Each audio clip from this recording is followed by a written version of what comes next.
It's the small ways we can protest as consumers. A lot of people are trying to express their anger, their feeling of betrayal by the United States. A single political phrase spoken casually at the height of a trade war has triggered a consumer backlash so severe that thousands of jobs vanished almost silently across Canada, and most Americans still do not realize it happened. In recent months, as tensions over tariffs escalated between the United States and Canada, an offhand reference to Canada as a so-called 51st state crossed a line that trade negotiations never could. What began as political rhetoric quickly evolved into economic retaliation, not from governments, but from consumers themselves. Canadian consumers responded not with protests in the streets, but with a quiet, coordinated shift in everyday spending. Grocery aisles change, restaurant choices change. American brands, once taken for granted, suddenly became symbols of political disrespect. One company, more than any other, felt the impact immediately: McDonald's. As foot traffic declined, hours were cut. Hiring slowed, locations quietly closed. Thousands of Canadian workers, many with no voice in international politics, paid the price. Stay with us, because by the end of this analysis, we will reveal how political language is reshaping consumer behavior, why tariffs are no longer the most powerful weapon in a trade war, and what this hidden shift could mean for the future of American companies operating abroad. What makes this moment far more serious than a routine trade dispute is not the scale of tariffs, but the speed at which consumer trust collapsed. In Canada, purchasing decisions have shifted from price and convenience to principle and identity. That transformation marks a dangerous new phase in the trade war. This shift is especially alarming for the United States because it bypasses traditional economic defenses. Tariffs can be negotiated, supply chains can be adjusted, consumer resentment cannot. Once trust erodes, no policy memo or press release can restore it quickly. Canada's response has revealed a structural vulnerability in American global business models. Many United States brands operate abroad under the belief that goodwill is permanent. What is happening now proves that goodwill is conditional, and it can disappear without warning. The consequences extend beyond one company, one sector, or one country. If consumer-driven retaliation becomes normalized, American firms may face hidden losses long before earnings reports reflect the damage. And here is the critical question few are asking. If this can happen quietly in Canada, how many other markets are already moving in the same direction, and what happens when the next shock hits all at once? The most damaging effects of a trade war rarely appear where policymakers expect them. They do not arrive first in customs data, tariff schedules, or diplomatic briefings.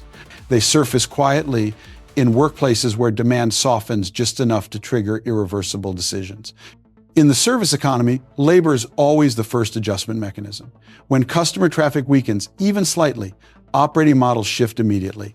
Hours are reduced before wages are raised. Hiring pauses before prices fall. Expansion plans disappear before any public acknowledgement of trouble. These decisions unfold rapidly and locally, but their causes are global. In Canada, the consumer response to political tension with the United States exposed this vulnerability with unusual speed. As spending patterns changed, businesses reliant on consistent volume were forced to recalibrate. For workers, this translated into fewer shifts, unpredictable schedules, and shrinking income stability. What makes this labor shock especially difficult to detect is its absence from traditional economic indicators. Gross domestic output can remain stable while individual workers lose income. Employment counts may not reflect reduced hours. Inflation data does not capture foregone opportunity, yet the economic stress is real and cumulative. This is where the trade war becomes personal. For many workers, particularly students, recent immigrants, and part-time employees, even minor reductions in hours carry immediate consequences. Rent does not adjust downward. Transportation costs do not pause. Education expenses do not wait for political clarity.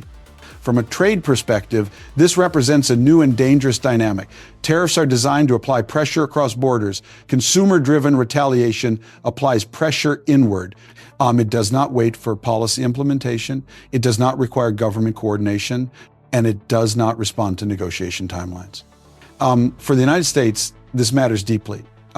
American firms operating in Canada depend on predictable consumer demand and stable labor models.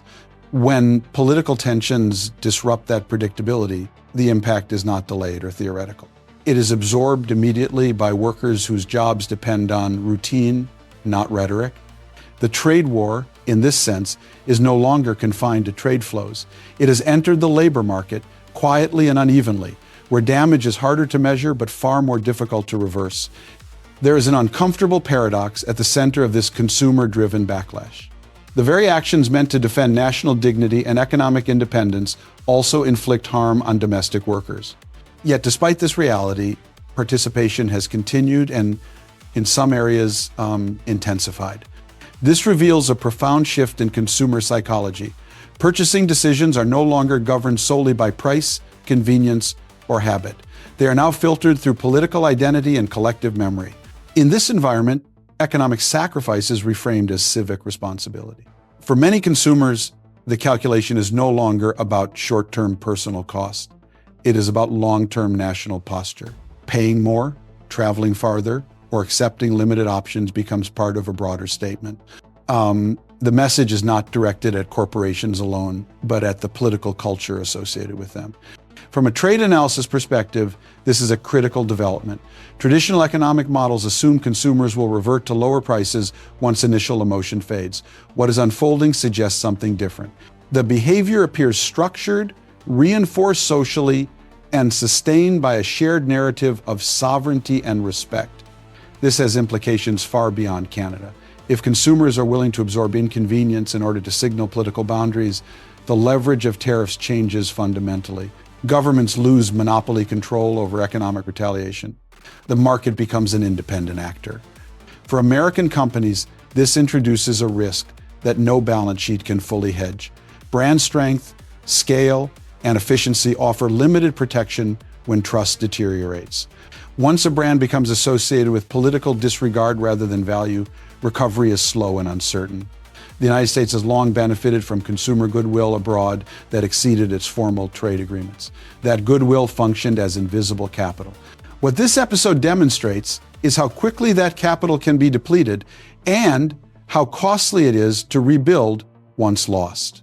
This is not a protest that ends with a press conference or a policy reversal.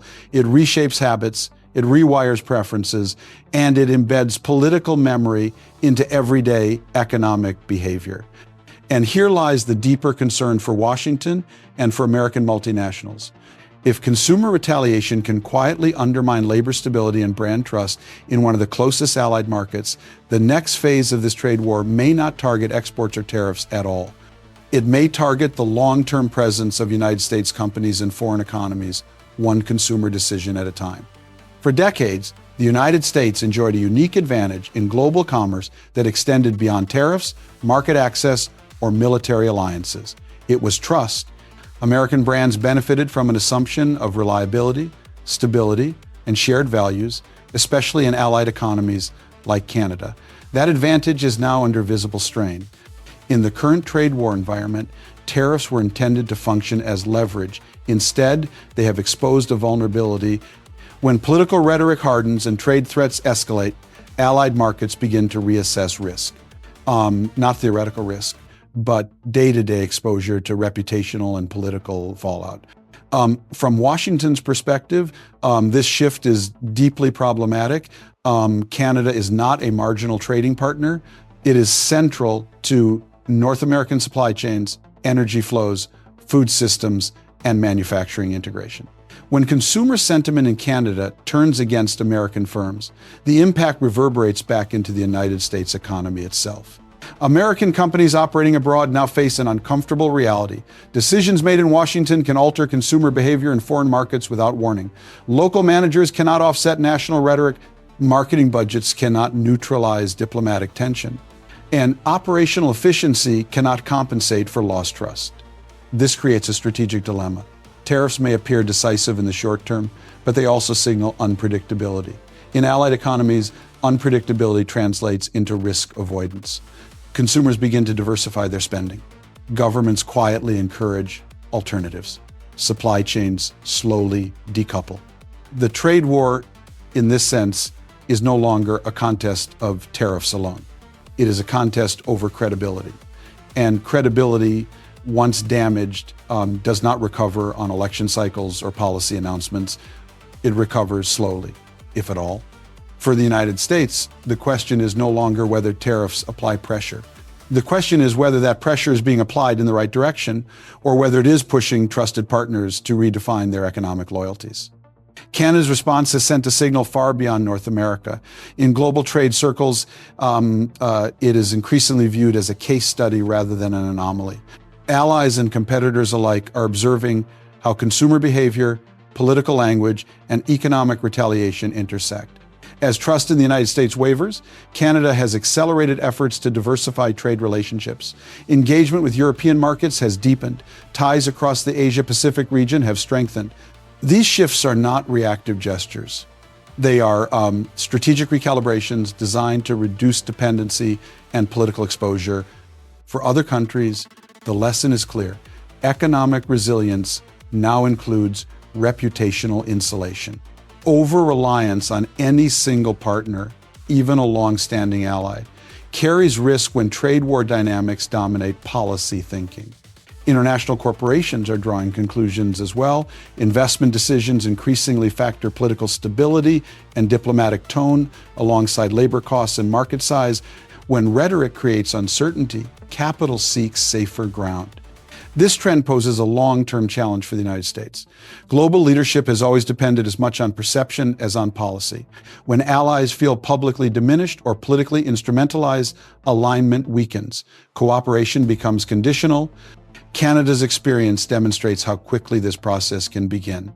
It does not require formal sanctions or trade embargoes. It begins with language. It spreads through consumer sentiment. It solidifies through market behavior.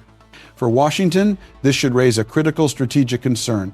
If allied economies start treating American political unpredictability as a systemic risk, the cost will not be limited to lost exports.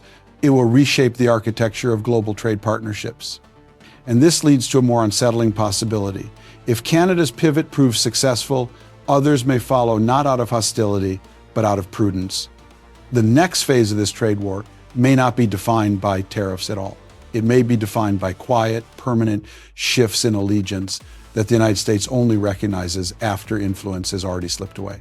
For much of the post-war era, American corporations expanded globally under a stable set of assumptions. Allied markets were predictable, political disagreements were temporary, consumer trust was durable. These assumptions reduce risk and encourage deep integration across borders. The current trade war has begun to dismantle those foundations. In Canada, the shift has been subtle but decisive. Consumer behavior suggests that trust in American brands is no longer automatic. It must be earned continuously and defended carefully. When political language signals disregard rather than partnership, consumers recalibrate without waiting for official policy changes. This matters because modern trade depends as much on perception as on price. Market access is not defined solely by tariffs or regulatory approval. It is defined by social acceptance. Once that acceptance weakens, operational advantages lose value. American firms now face higher implicit costs. Supply chains require localization to avoid political association. Branding strategies must account for geopolitical sensitivity. Labor planning becomes more complex as demand volatility increases. None of these costs appear on tariff schedules, yet they directly affect competitiveness. For the United States, this represents a strategic loss of leverage. Tariffs are visible and negotiable. Consumer resistance is diffuse and persistent. It cannot be reversed through bilateral talks or executive decisions. Once consumer trust is redefined as conditional, it reshapes the business environment permanently. Canada's experience illustrates how quickly this transition can occur. What once appeared as a temporary dispute now resembles a structural realignment, not because of policy documents, but because habits have changed. And habits, once broken, are difficult to restore. The implications of this shift extend well beyond one market. If consumer-driven retaliation becomes normalized, the trade war enters a new and more unpredictable phase. In this phase, governments lose exclusive control over economic pressure. Consumers act independently, guided by values rather than incentives. Companies become proxies for political behavior they do not control. And economic consequences emerge unevenly, often before policymakers recognize them. This creates strategic uncertainty for the United States. Global leadership has historically rested on a combination of economic power and voluntary alignment. When alignment weakens, power alone becomes insufficient. Other nations are watching closely. They are evaluating whether diversification away from American dependence reduces political exposure. They are testing whether alternative partnerships offer greater stability. Each successful pivot reinforces the logic of the next. For American businesses, the warning is stark. The risk is no longer limited to tariffs or regulatory barriers. It is reputational contagion. Once a brand becomes associated with unpredictability or disrespect, recovery is slow and costly. For Washington, the challenge is even greater. Economic influence cannot be commanded through pressure alone. It must be sustained through credibility. When credibility erodes, even allies begin to hedge quietly. And this raises a question that goes to the core of United States trade strategy. If consumer trust can be lost without formal sanctions, and if markets can close without official barriers, then traditional trade tools may already be outdated. The next phase of this trade war may not be fought in negotiation rooms or on tariff schedules. It may unfold in silence as consumers, companies, and governments quietly redesign their economic futures without waiting for Washington's approval. The most consequential development in this trade war is not visible in policy announcements or tariff schedules. It is the quiet decoupling that occurs when economic actors begin planning for a future that assumes political volatility as a permanent condition. In Canada, this process is already underway. Businesses are reassessing supplier concentration. Local governments are reconsidering procurement priorities. Consumers are internalizing the idea that economic choices carry geopolitical meaning. None of these shifts require legislation. They occur organically, reinforced by shared experience rather than official instruction. This is the strategic twist Washington may be underestimating. Economic influence has traditionally followed political authority. When the United States set the tone, markets adjusted. Today, markets are adjusting first, and politics is struggling to keep pace. The risk for the United States is not immediate collapse or sudden exclusion. It is gradual irrelevance in decisions where American participation was once assumed. As alternatives mature, dependence fades. Once that happens, leverage disappears quietly. Trade wars were once about pressure and concession. This one is about credibility and memory. Markets remember instability longer than governments expect. They price it in, they design around it, and eventually they move on. Looking forward, the implications are sobering. If political language continues to erode trust, consumer-driven economic resistance may become normalized. That would represent a fundamental shift in how global trade functions. In such an environment, American companies face a future where brand management includes diplomatic awareness, supply chains require geopolitical resilience, and market access depends as much on perception as on price. For the United States, restoring influence will require more than reversing tariffs. It will require repairing relationships, rebuilding credibility, and acknowledging that respect is now an economic asset, not a rhetorical courtesy. Canada's experience offers a preview of this future, a close ally, deeply integrated, responding not with formal sanctions, but with behavioral change. That response is difficult to counter because it does not announce itself, it simply persists. If this pattern spreads, the cost to the United States will not be measured in trade deficits alone. It will be measured in lost opportunities, diminished leadership, and reduced ability to shape the global economic order. And this is the final unsettling realization. Once consumers redefine how they relate to economic power, governments cannot easily reclaim control. The trade war may still be unfolding, but its outcome may already be taking shape beneath the surface, beyond headlines, beyond negotiations, and beyond Washington's immediate reach. What began as political language has evolved into an economic lesson with lasting consequences. The fallout surrounding consumer backlash in Canada demonstrates that modern trade wars are no longer confined to tariffs or formal negotiations. They unfold in daily purchasing decisions, labor markets, and long-term trust. For the United States, the warning is clear. Economic influence cannot be sustained through pressure alone. Tariffs may alter trade flows, but credibility shapes markets. When trust weakens, Even the closest allies begin to hedge, diversify, and quietly redesign their economic relationships. Canada's response reflects a broader shift in global behavior. Consumers are no longer passive participants in trade disputes. They are active agents who can accelerate or undermine economic outcomes faster than policy tools ever could. Once that behavior becomes embedded, reversal is slow and uncertain. The central question now facing Washington is not whether this trade war can be won, but whether it has already changed the rules of engagement. Is this a bold strategy or a risky mistake for the United States?